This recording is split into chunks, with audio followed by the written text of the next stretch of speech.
Should you buy a new car or a used car? Well, financially, we all already know the answer to this question. You should obviously buy a brand new car and finance it for as long as possible, preferably for something like 84 months with a high APR. What? What's a credit score?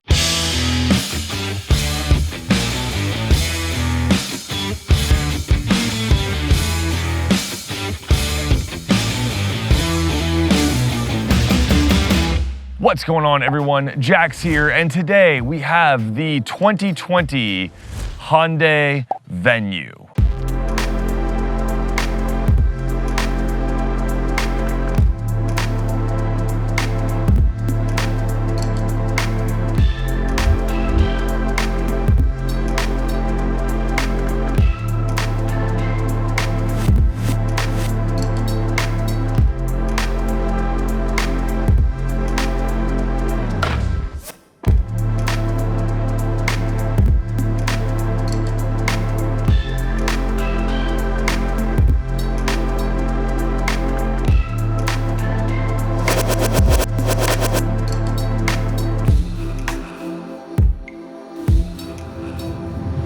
Hyundai is banking on people choosing something like the Venue over a reasonably priced used car. And since SUVs dominate pretty much every single market segment that they're in, automakers like Hyundai want to have an offering in every single category. That's supposedly the reason that the Hyundai Venue exists, although calling the Hyundai Venue an SUV is kind of like calling a raccoon a dog. Sure, I mean, they both have similar proportions, but one is a cutish trash can bandit, and the other is a lovable and loyal staple of sort of family life.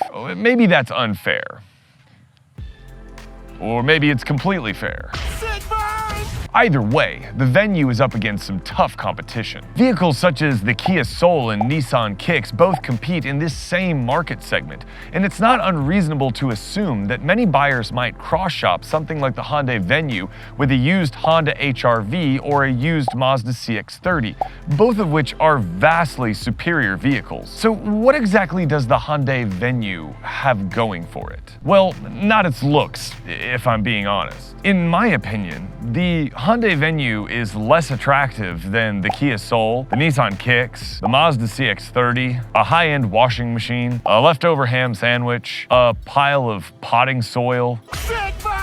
Hyundai's designs have been getting a bit weird lately. It's almost as if they took a look at what Chris Bangle did in the early 2000s and they were like, yeah, but what if it was worse? This is kind of strange when you consider that their corporate cousins over at Kia are producing some of the best looking, most attractive, and most desirable mainstream offerings currently on the market. They even somehow managed to make a minivan look cool, but Hyundai can't nail basic two-box designs?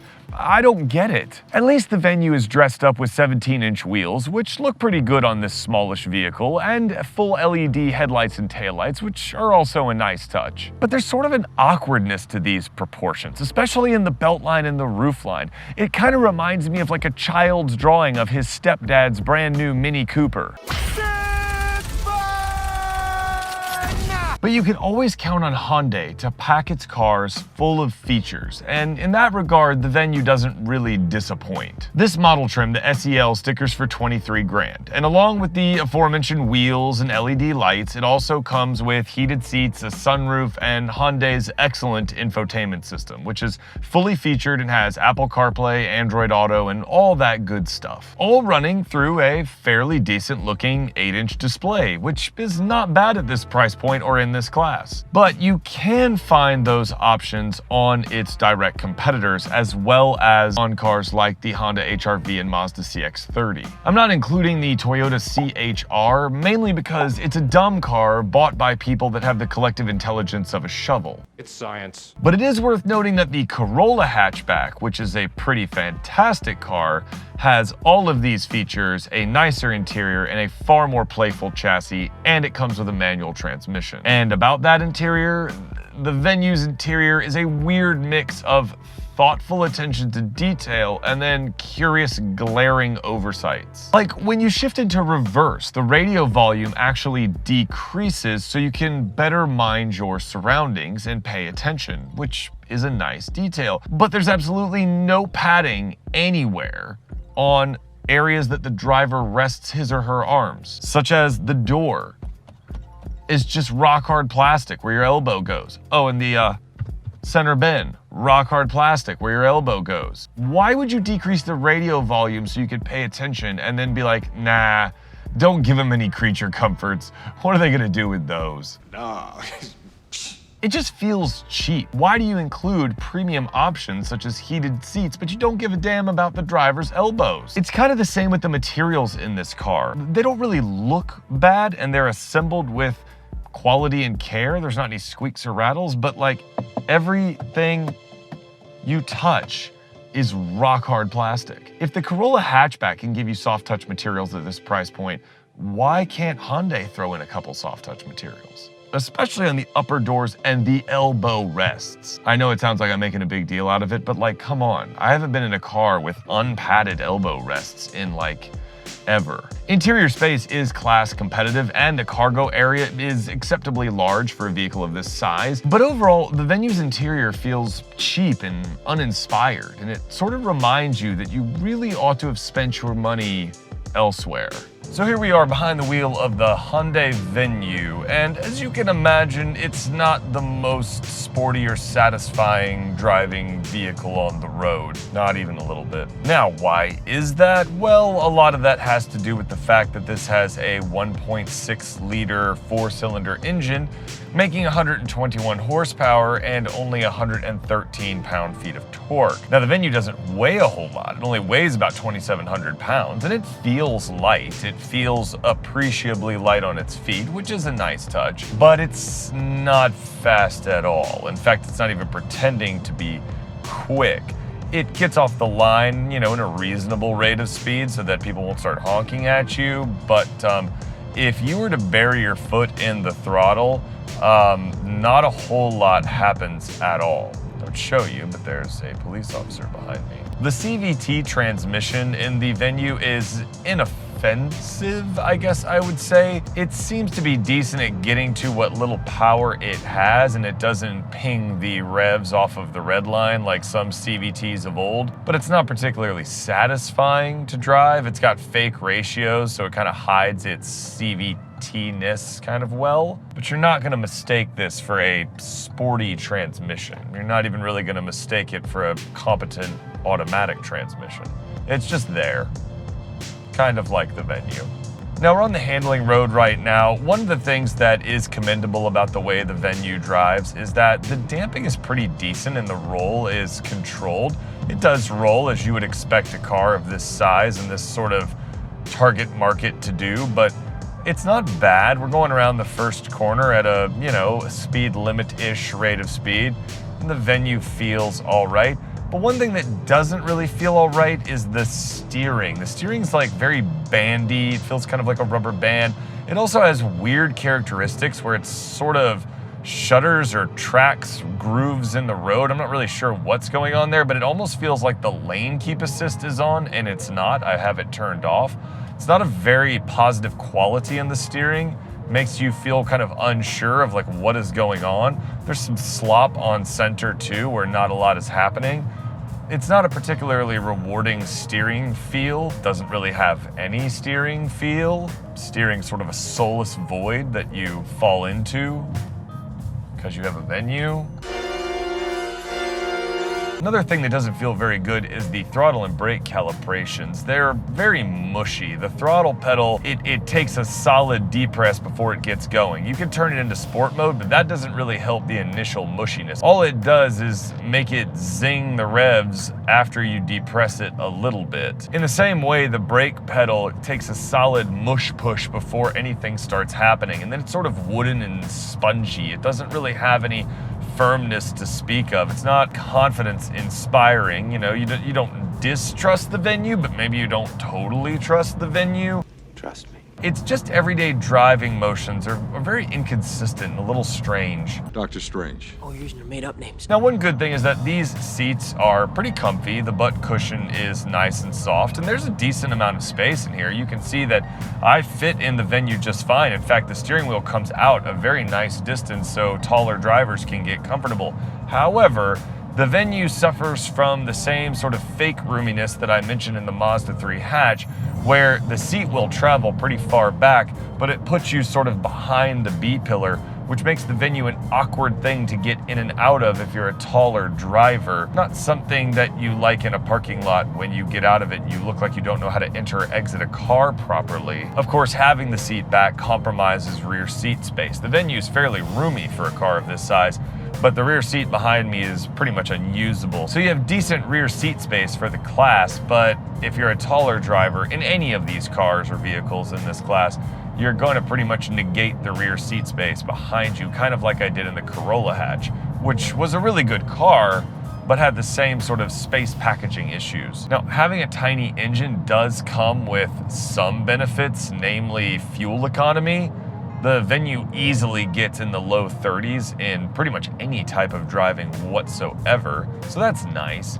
But you also think, like, shouldn't the Venue get, like, really good gas mileage because it's diminutive? And so you would kind of think that maybe it should get more like 40 miles to the gallon, not 31, 32 miles to the gallon. I'm not trying to be greedy here, but if you're gonna drive a car like this that comes with sort of inherent compromises of being built to a price point, at least let that efficiency of cost extend to the Phillips, you know, the gas pump. It makes it really hard to see what the upside of spending 23 grand on a car like this really is, unless you live in a congested urban area. Now, the driver interface is pretty good. All of the controls fall readily to hand. I do have a little bit of a bone to pick with the gauges. They're big, large analog gauges, which I typically like. I don't like when gauges are fancy for no reason, and these are extremely large, but they have sort of a weird design on the outside rim. They have sort of like these hash marks that go around the outside edge, which, I don't know, I find it kind of weird and distracting, but that's just me. Other than that, the interior is very usable, very functional, but as I mentioned elsewhere in this review, the fact that you have no comfort in here, these armrests are rock hard. I mean, I'm sorry, but that's just unacceptable in 2020 in modern cars to be that callous to the needs of the driver.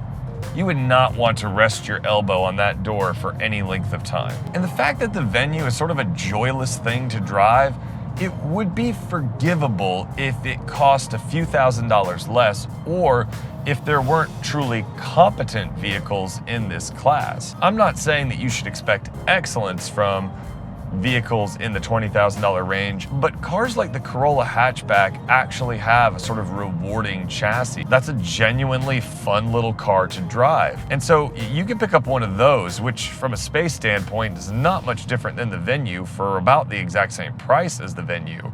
And it's gonna have a better interior. It's gonna be nicer to live with on a day-to-day basis. And objectively, well, subjectively, objectively, it's a better looking car than the Venue, like a lot better looking car. And they classify this thing as an SUV, but that's like laughable. I'm sitting as low to the ground as pretty much every single car that drives up next to me. In fact, there's a Corolla sedan in front of me right now, and we're at the same height. And there's a Nissan Juke behind me right now, and he's higher up than me. And he's driving a Nissan Juke. What kind of a person drives a Nissan Juke? I am sorry whatever went so wrong in your life. You are so broken. Although ironically, there's a guy in front of me driving a slammed 1994 Ford Ranger pickup truck who's sitting below me. I can't tell if it's on purpose or if his Ford Ranger is just slowly collapsing into the pavement. The suspension is good though. I mean, there's potential here. This car doesn't have to be this sort of soulless, like a mini fridge in a classroom. This ride quality is perfectly good, perfectly fine for this type of vehicle. This just feels kind of like a missed opportunity. Like, it has the ingredients, maybe you added a little bit too much or too little of one. Let's be honest, too little of one. It's like you were baking a cake and you didn't quite add enough sugar. It needs a little sweetening in every aspect. So should you buy a Hyundai Venue? Well, if you don't mind the styling and you aren't particularly concerned with things like comfort or personal dignity, then the Venue's array of standard safety features and infotainment options might be enough to sway you. However, if you're willing to be seen in a Hyundai Venue, then I would imagine that you'd have no trouble being seen in a Kia Soul, which is a far superior vehicle in pretty much every single way. So why wouldn't you just get that? And then of course there's the option of getting even more space on the used market, buying something like a Honda HR-V. Or you could get a much more refined driving experience wrapped in a drop-dead gorgeous exterior, like with the Mazda CX-30. Fun fact, I actually have a Mazda CX-30 in the driveway that I'm testing this week as well, and it's pretty much better in every single way that you could possibly think of, especially the looks and the interior comfort, the features and amenities. Did I mention the looks? A good friend of mine also daily drives a sort of base spec Honda HR-V, and it also is better in every single way. It's massive inside for the class, and the cargo space and rear seat room are loads better than this Hyundai Venue. With the average price of new vehicles in the United States cresting $35,000, which is insane when you think about it, Americans should be more discerning than ever when it comes to purchasing affordable transportation. Dorky styling, unpadded armrests, and a strange and inconsistent driving experience, it just doesn't cut it for $23,000. Nor should it, to be quite honest. Just do yourself a favor if you're looking for a new vehicle in this class. Pick yourself up a Kia Soul. It's a car that respects your frugality. It doesn't try to take advantage of it. Guys, if you like this video, please consider giving it a like. Please consider subscribing to the channel for more content like this. If you know anyone who's in the market for an affordable small car, please share this video with them and help them make an intelligent buying decision. I really pride myself on the fact I try to deliver the most sort of honest, straightforward, realistic perspective to you guys, and I hope you guys appreciate it. And if there's anything I can ever do to help, please don't hesitate to ask in the comments. I try to respond to as many of them as possible, especially right now while the channel is growing. I can't promise I'll always be able to do that, but I try my best. So if I can ever help answer a question or provide advice, don't hesitate to reach out on social media. As always, I'm Jax. Ride safe, drive safe. I'll catch you in the next video. See you soon. Peace.